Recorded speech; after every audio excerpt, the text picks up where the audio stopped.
Главные события уходящей среды 12 февраля в материалах наших корреспондентов. Это итоги дня в студии. Петр Васильев. Здравствуйте. Вот основные темы. Бывший руководитель Росприроднадзора Якутии обвиняется в коррупции. По версии следствия ООН получил взятку в размере более 4 миллионов рублей. В Мирнинском районе продолжается отчет правительства. В рамках визита рабочая группа встретилась с волонтерскими организациями. Сколько улиц было в Якутске в начале 20 века и каким должен был стать город? В столице развернулась выставка старинных планов и городских карт. К защите Родины готовы. Под таким девизом в Алдане пройдет слет военно-патриотических отрядов юнармии. А ЗОЖ доступным языком врачи Якутии рассказали девушкам о репродуктивном здоровье, а юношей предупредили о негативных последствиях вредных привычек. Прокурор республики Максим Попов утвердил обвинительное заключение по уголовному делу в отношении бывшего руководителя регионального управления Росприроднадзора, а также руководителей 2 коммерческих организаций. По версии следствия, бывший руководитель регионального управления в период с 2020 по 2023 годы получил взятку в сумме свыше 4 миллионов рублей от руководителя организации недропользователя за непринятие мер к выявлению нарушений природоохранного законодательства. Кроме того, бывший руководитель управления в период уже с 2021 по 2023 годы через доверенных лиц принимал незаконное участие в управлении деятельностью коммерческой организации, обеспечивая ее покровительство. В зависимости от роли и степени участия они обвиняются за получение взятки в особо крупном размере, за злоупотребление должностными полномочиями, пособничество в нем, за незаконный оборот драгоценных металлов, за незаконное участие в управлении деятельностью коммерческой организации и за незаконное предпринимательство. Также в период с мая по сентябрь 2023 года обвиняемые совместно с названным должностным лицом организовали в Алданском районе незаконную добычу и хранение золота и серебра, причинив ущерб недрам на сумму более 6 миллионов рублей. После утверждения обвинительного заключения уголовное дело направлено прокурором республики в Якутский городской суд для рассмотрения по существу. Прокуратура Нерюнгри провела проверку соблюдения земельного законодательства. Установлено, что в администрацию поселка Чульман обратилась мать 5 детей, супруг которой находится в зоне специальной военной операции с заявлением о предоставлении ей в собственность находящегося на праве аренды земельного участка под ее индивидуальным жилым домом. Вместе с тем, обращение женщины в установленный законом срок не рассмотрено. Проект договора купли-продажи не подготовлен и заявительнице не отправлен. По результатам проверки исполняющим обязанности главы поселения было внесено представление. В отношении должностного лица специалиста муниципалитета возбуждено дело о административном правонарушении, предусмотренное частью 1 статьи 19.9 Кодекса о административных правонарушениях, то есть за нарушение порядка и сроков рассмотрения обращения о предоставлении земельных участков. По результатам рассмотрения мер прокурорского реагирования права заявительницы восстановлены, с ней заключен договор о предоставлении земельного участка. В продолжении темы в Тамоте при надзорном сопровождении прокуратуры введено в эксплуатацию здание школы искусств. Установлено, что в 2014 году на территории города возведено здание Тамотской школы искусств имени Косяненко. Вместе с тем объект не введен в эксплуатацию в связи с выявленными недостатками при его строительстве, в том числе в части отступления застройщика от проектной документации, что привело к просадке фундамента. В результате судебных споров между администрацией района и компанией «Кинг-95» судом утверждено мировое соглашение о демонтаже возведенного и строительстве нового здания детской школы за счет средств застройщика. Прокуратура Алданского района по поручению прокуратуры Республики Саха-Якутия провела проверку соблюдения прав детей на получение дополнительного образования. Прокуратура Алданского района обеспечила надзор за исполнением строительной организации взятых на себя по соглашению обязательств, осуществлены выезды на объект. В связи с его низкой строительной готовностью объявлены предостережения. В настоящее время при надзорном сопровождении прокуратуры строительство нового здания Тамотской школы искусств на сумму более 43 миллионов рублей площадью 1500 квадратных метров завершено, объект введен в эксплуатацию, восстановлены права 206 учащихся и 13 преподавателей. В Ленске прошли общественные заседания по вопросам организации работы с безнадзорными животными. На вопросы жителей отвечали сотрудники Следственного комитета, полиции, специалисты управления ветеринарной службы. Волнующая тема. Безнадзорных собак на улице много, приют переполнен. В основном дискуссия состоялась у волонтеров и приглашенных специалистов. Так, например, женщина предложила ввести мораторий на запрет нестерилизованных животных. По ее мнению, тогда не будет брошенных кошек в подъездах и собак на улицах. Собачек. К другим темам студентов якутских учебных заведений ознакомили со службой МВД. В столице региона состоялась профориентационная ярмарка, на которой рассказали о специфике работы ГАИ, кинологов и патрульно-постовой служб, экспертно-криминалистического отдела и органов предварительного следствия. Вместе со студентами зампрофессии отправилась знакомиться и Вероника Таюрская. Профориентационная ярмарка собрала более 300 студентов среднего профессионального и высшего образования. Им рассказали о работе сотрудников, об оборудовании, находящемся на службе МВД, и, конечно же, о должностных обязанностях. Цель данного мероприятия – это привлечь внимание прием на службу органов внутренних дел. Соответственно, у нас есть положительные моменты, можем сказать. Хорошая заработная плата, работа на государственном основе. Льготы, социальные гарантии очень хорошие. Отдельно всех пригласили продемонстрировать именно отдельные направления органов внутренних дел. Такие службы, как следствие, дознание, участковые. На профориентационной ярмарке свои экспонаты представил и музей МВД. Здесь мы можем видеть и знаменитый автомат Калашникова, а также первую винтовку времен 1861 года. Собственно, именно с ней наши якутские полицейские ловили преступников. Отдельное внимание на профориентационной ярмарке уделили службе ГАИ. Экспозиция включала в себя всем знакомое оборудование, в том числе приборы для измерения светопропускаемости стекол машин. Сегодня нашим подразделением представлены наши технические средства, которые использует инспектор дорожно-патрульной службы во время несения своей службы. Ну, это, во-первых, конечно, табельное оружие, также, соответственно, бронежилеты, каска и, соответственно, средства защиты. Ну и, в принципе, также каждый инспектор может использовать все технические средства, которые у нас имеются в вооружении. Те, кто серьезно заинтересовался работой во внутренних органах, мог составить анкету, чтобы в будущем поступить на службу. Сегодня приехал, потому что смотрю себя в будущем именно в органах внутренних дел, помогать людям, делать хорошие дела. У меня родные работают, родные, друзья, братья работают в органах. Вот поэтому и себя в будущем смотрю так же. Отметим, что для того, чтобы поступить в органы МВД, необходимо образование не ниже среднего специального или же среднего общего, иметь отметку в военном билете о прохождении срочной службы, а также соответствовать критериям по состоянию здоровья. Вероника Таюрская, Семен Семенов, Якутск. Заместитель председателя правительства Республики Ольга Балабкина в рамках рабочей поездки в Мирницкий район посетила волонтерский штаб «Мы вместе», который помогает участникам СВО и их семьям. Зампред обсудила с волонтерами вопросы поддержки бойцов, поблагодарила неравнодушных жителей за поддержку военнослужащих. Подробности в следующем материале. Волонтерский штаб «Мы вместе» объединила цель помочь в изготовлении маскировочных сетей, спичек длительного горения, окопных свечей, пошиве вещевых мешков и сборе гуманитарной помощи. Каждый участник подчеркивает, что это не только возможность поддержать армию, но и способ выразить патриотизм и единство. Каждое изделие – это вклад в безопасность фронта. Сегодня бойцам помогают все. И люди, которые здесь присутствуют, они, безусловно, являются одной из базовой частью. Вообще здесь находятся самые мужественные женщины, и я предлагаю вам на них повернуть камеру, убрать от меня. И вам огромное, женщины, спасибо. Вы крутые. Спасибо. Наши пчелки-швеи шьют одежду для госпиталя на липучках, очень необходимо. Это шорты, трусы, брюки. Также мы для ребят шьем балаклавы, футболки. А еще для госпиталя бандажи на руки, сапожки на аппарат Елизарова девочки шьют. В штабе рады каждому, кто готов помочь фронту. Благо мест хватает. На пошив, кройку, медикаменты, фасовку посылок отведены отдельные комнаты. Женщины сменяют друг друга по мере освобождения от основной работы и домашних дел. Организовали и перевалочный пункт для бойцов. Здесь отпускники могут переночевать, отдохнуть по пути на малую родину.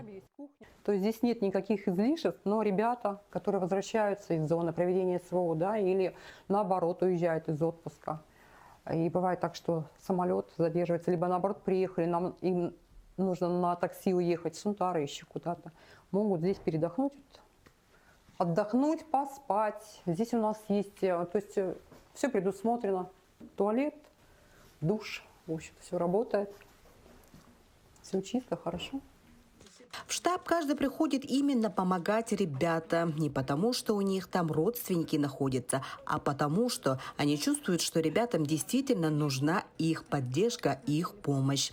Волонтеры – это тыл, и тут каждый намерен поддерживать военнослужащих до победного конца. Анна Васильева, Мирный. К защите Родины готовы. Под таким девизом в Алдане пройдет слет военно-патриотических отрядов юнармии. Боевые учения состоялись на базе политехникума, и сейчас у хозяев хлопот масса. Помимо задач, касающихся приема и размещения гостей, юные патриоты готовятся к военно-исторической реконструкции битвы на озере Ильмень. Реконструкция станет ключевым событием слета. Какие испытания ожидают ребят, узнали наш корреспондент. В актовом зале Алданского политехникума члены студенческого отряда юнармии оттачивают вокальное мастерство. Эту песню ребята исполнят на концерте в рамках межрегионального слета отрядов юнармии «К защите Родины готов». Задач, которые необходимо выполнить бойцам и их командирам до начала сборов, множество, и репетиции составляют лишь одно из направлений подготовки. Эту песню мы будем исполнять 23 февраля на закрытии сборов. Подготовку включает песню, будем делать реконструкцию и инвентарь, комнаты собирать, обустраивать, кровати, места. Тактические учения пройдут на базе Алданского политехникума, и хозяева погрузились в хлопоты, связанные с приемом гостей. Данил будет участвовать в юнармейских сборах впервые. Боец уверен, что учения станут интересными и полезными. А его сослуживцы, участвовавшие в таких слетах ранее, знают точно – эти дни вновь станут незабываемыми. Письма солдатам, медицина, по нормативам тут принимали у всех участников, получается, сравнивали. Дальше тир у нас был, точно помню. Уезжали на полигон. Там, получается, была, как реконструкция. Мы ходили с охолощенным оружием. Самым интересным, наверное, был последний день, как мы проводили на улице. Там мы, получается, лично я участвовала как защищающий с автоматами, защищала бойцов. Вот это самое было интересное и плюс сложное. То есть надо было защищать, смотреть туда-сюда. Слет, который пройдет уже в 4-й раз, в 2025-м выйдет на межрегиональный уровень. К юным бойцам из Алданского и Нерюнгринского районов, поселка Хандыга и города Якутска присоединятся юнармейские отряды из Благовещенска, Хабаровска и Владивостока. Ожидается, что на учебно-тренировочные сборы приедут порядка 150 человек. По мнению и бойцов, и командиров, такие учения ценны прежде всего общением. Традиции юнармейского товарищества нерушимы. По завершении слета ребята продолжают дружить. Даже сейчас мы поддерживаем с ними общение, ждем их, спрашиваем, приедут они или нет в этом году. Они все готовы приехать. Когда я участвовала в прошлом году на сборах, мне больше всего понравилось новые знакомства, новые впечатления, которые я получила в этот момент.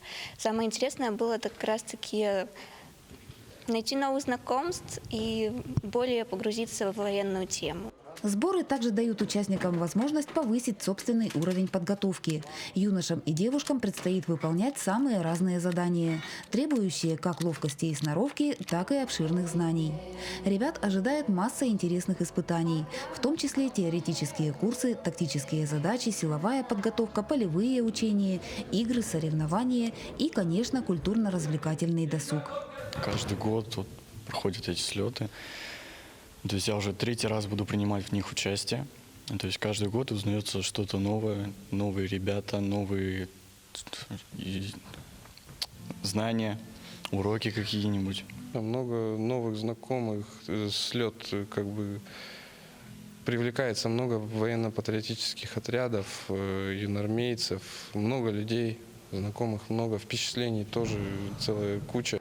Условия квартирования бойцов весьма комфортные. На период учений казармы располагаются в студенческом общежитии политехникума. А армейский рацион оказывается не только полезным и сытным, но и очень вкусным. Там разный рацион питания, составленный на целый день для поддержания иммунитета, сил на весь оставшийся промежуток дня. И питание было достаточно разнообразным. В этом году слет будет приурочен к 80-летию Победы в Великой Отечественной войне и к 95-летию политехникума. Сборы стартуют 21 февраля. Они запланированы на 3 дня. Впрочем, некоторые бойцы считают, что армейские учения слишком краткосрочны. Ну, лично я считаю, нужно побольше времени к этому. Ну, кому-то хватает, кому-то нет. Это все зависит от человека. Ключевым событием учений станет военно-историческая реконструкция битвы на озере Ильмень. Воссоздание реалий 1943 года будет посвящено памяти якутян, участвовавших в боях на территории Новгородской области. Татьяна Вахнина, Сергей Шипачев, Александр Лукин, Алдан. А ЗОЖ доступно. Врачи рассказали девушкам о репродуктивном здоровье, а юношей предупредили о негативных последствиях вредных привычек. С помощью очков виртуальной реальности школьники узнали больше и о правильном питании в интерактивной игре. Такие лекции еженедельно проводятся в рамках проекта «Здоровая среда». Медицинские работники пропагандируют здоровый образ жизни не только в библиотеке, но и непосредственно в школах. Профилактические мероприятия имеют положительный отклик. Молодежь с большой охотой правильно питается и занимается спортом. Вот ребенок мой с 1 класса пришел домой, я там ужин приготовила, нажарила окорочка, ребенок: мама, это же вредно. Это же ты зачем такую еду готовишь? Вот нам доктор приходил и сказала, что это очень, значит, вредная пища. Я и мои друзья, мы всегда занимаемся спортом. Многие мои подруги, они ходят в спортзал, занимаются танцами, а друзья, они ходят на единоборство и занимаются баскетболом.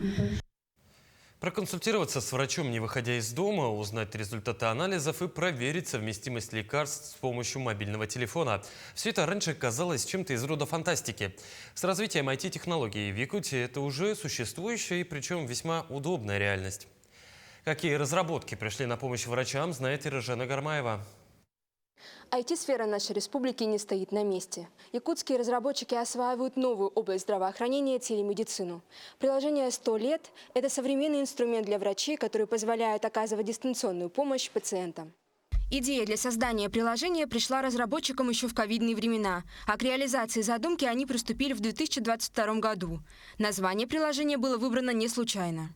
Название «100 лет» отражает нашу философию. Мы верим, что любой человек может прожить долгую и здоровую жизнь, если ему вовремя была бы оказана медицинская помощь качественная и если бы он следовал рекомендациям. Последняя версия приложения с полным функционалом была выпущена около полугода назад. Воспользоваться программой успели как пациенты, так и врачи.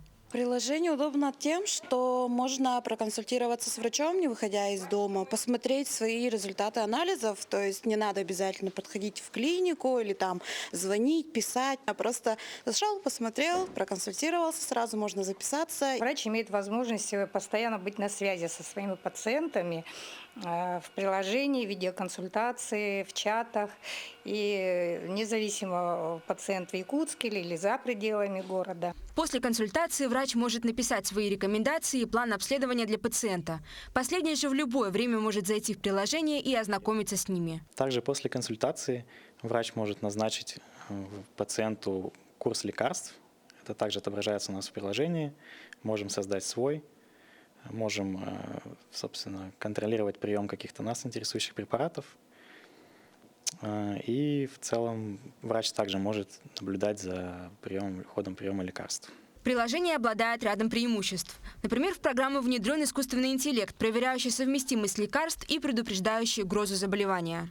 Наше приложение выделяется из множества других тем, что оно основано на наших собственных разработках, то есть мы не зависим от зарубежных каких-то технологий, и поэтому обеспечиваем безопасность наших граждан и развиваем вообще в целом IT-сферу Российской Федерации. В планах у разработчиков включение в систему отечественных и даже зарубежных медицинских организаций. Эржена Гармаева, Нюргун Старостин, Якутск. Не секрет, что название улицы Советская очень распространенное в нашей стране. Нет, наверное, ни одного города, а может даже и села, где бы не было улицы с таким названием. Улицы, как известно, не мы, свидетели их, хранители истории. Сколько улиц было в Якутске на начало 20 века и каким должен был стать город, согласно первому мастер-плану, знает моя коллега Надежда Саханская. Царь Орджоникидзе, с ним мы знакомы. Здесь и улица Кирова, а вот улица Красной Молодежи вызывает вопросы. Скорее всего, так сейчас называется улица Амосова, которая есть у нас в Якутске. А вот здесь по плану площадь Ленина. Двигаемся далее по городу. Озеро Талое, улица Кирова, улица Пушкина, Горького. Ну а здесь в 1939 году, видимо, располагался Центральный парк культуры и отдыха. Время идет, что-то остается прежним, а что-то меняется.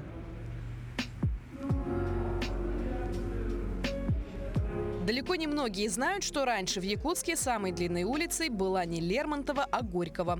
Вообще стоит сказать, что до начала 19 века расположение участков в городе определялось с учетом рельефа местности. Ведь совсем не секрет, что Якутск построен практически на озерах.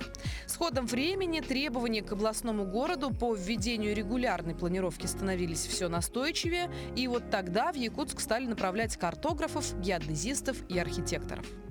Если раньше существовали просто механические инструменты, теодолиты, нивелиры, кипрегели разные, это геодезические приборы, значит, при помощи которых велись полевые работы, то есть съемка это не то, что вы снимаете на видео, а просто определенные геодезические полевые измерения, потом приходили, значит, в контору, обрабатывали, и все это в масштабе наносили. В определенном масштабе наносили на бумагу. Об этом и многом другом из истории Якутска можно узнать в историческом зале Национальной библиотеки. Здесь открылась выставка старинных планов и карт столицы республики. Экспозицию составят редкие исторические и топографические изображения Якутска. И здесь представлено очень много оригинальных, реальных карт, которые вот 19 век, начало 20 века, это все ручная работа, это написано тушью, не на компьютере, не сканировано. Но есть и те карты, которые все знают, и есть карты, которых многие первый раз видят. Вот там, например, план города Якутска, генплан 1939 года, очень интересная карта. Занимательно выглядит и планировка города больше сотни лет назад. Тогда приезжие специалисты-топографы основательно взялись за планировку города с указанием мест размещения торговых, культурных и административных зданий. Мы можем здесь посмотреть. Вот смотрите, пивзавод Черногорского.